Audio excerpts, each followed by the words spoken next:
Last year, my girlfriend Sarah and I were approaching our 1-year anniversary. I wanted to make it special, so I secretly planned a romantic evening, dinner at her favorite Italian restaurant, a sunset walk by the lake, and a custom necklace I'd spent weeks designing. I was nervous but excited, thinking I had everything under control.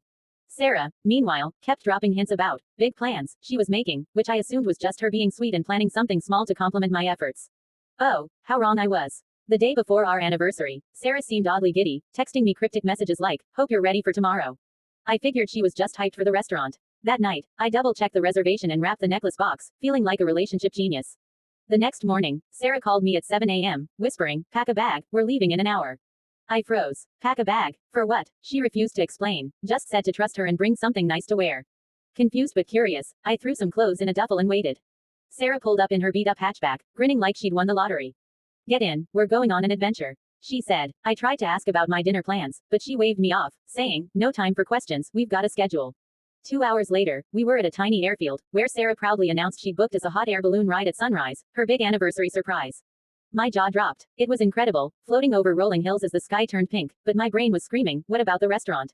The necklace. When we landed, I confessed I'd made plans too, a fancy dinner and a gift. Sarah burst out laughing, admitting she'd forgotten I might have planned something. She thought her balloon ride was the main event. We were both so caught up in surprising each other that we'd double-booked the day. The restaurant reservation was at 7 p.m., and there was no way we'd make it back in time.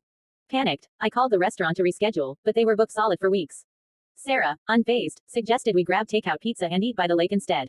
So there we were, sitting on a blanket by the water, eating greasy pizza as the sun set.